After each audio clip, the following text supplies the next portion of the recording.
how low would the volt? Okay, hello folks, what we're going to do today, before we start, I'd just like to say that hopefully the blog will encourage people to engage in some sort of dialogue with us on the subject of energy from the vacuum and the John Bedini motors. Tom, Akit and myself don't claim to be experts, and for my own part I can say on the blog I've waffled on quite a bit. This is partly on purpose because I do want to encourage people to engage with us on this subject that I think is very important. Thanks very much. Okay, Tom, what have we got here, mate? Well, basically what I've been trying to do is to find some way to take the charge from the Bedini circuit to feed back to the primary battery to obviously keep the thing running and recharge the primary battery at the same time as the secondary battery.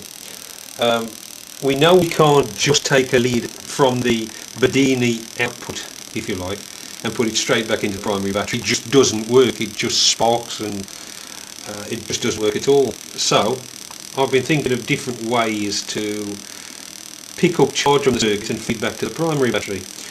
Thinking about what Tom Bearden said in his video about the charge being around the wire, on the outside of the wire, I decided to try putting a coil around a wire to see if we could induce charge into that coil, and would that charge be suitable then to feed back to the primary battery. I'm just focusing on the coil now, and that's not connected to the high tension cable at all, apart not from at all. Taking a reading on the meter from the coil, aren't we? Yeah, directly. You can see that we're using the Bedini machine, which is input at 12 volts, to fire an automotive coil, which in turn is in fact firing a spark plug, which must have something in the region of 40 to 100,000 volts output. Remembering that all of this is coming straight from the initial 12 volt input, so we've got something between, I'd guess, 20 to 100,000 volts there. Off the HT wire that's making that spark, we've just put another coil around the wire, which is just connected to the meter, and as you can see we've got another 80 to 90 volts a minute coming out of that. Now that's not connected to the circuit in any way, that's literally just charge that's coming from around the outside of that wire that's being fired by the Bedini. So how this differs from the electrical system in a car is that you've got between the primary 12 volt source, which is just under the oscilloscope, yeah, you've got the intermediary of the Bedini circuit, yeah, attached to the coil there. That's right. And can I just say something about that?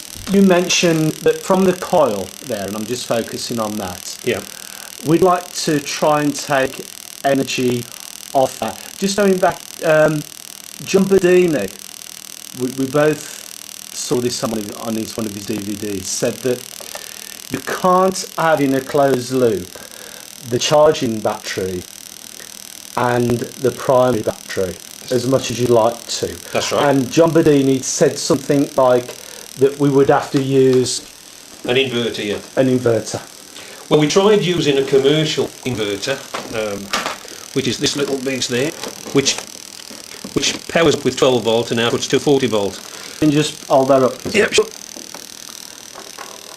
You can see that the output is 230 volt and it's a 12 volt input. Input 11 to 15 volts DC. Now So that's just a commercially available inverter. But what we found was, although we could use the power out of there then through a standard battery charger to recharge the primary, the amount of power that it uses just to fire this up and run it, and the battery charger connected to there, it was soaking out more from the system than it was actually putting back in. So we said that's a failure, that doesn't work.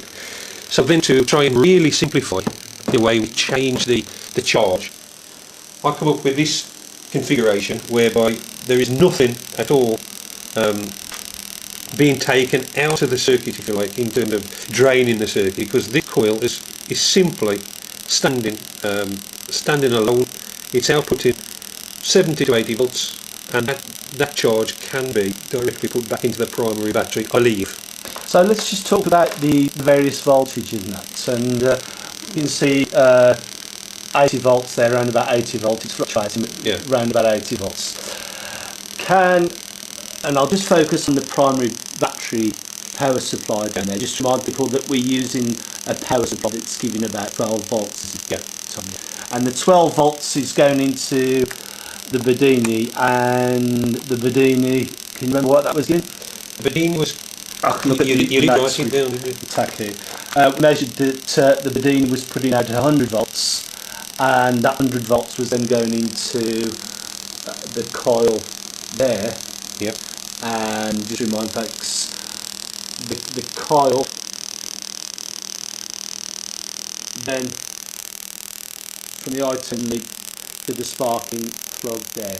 And what was your estimate for the voltage there, bearing in mind that the gap was a lot greater than for a car? Yeah.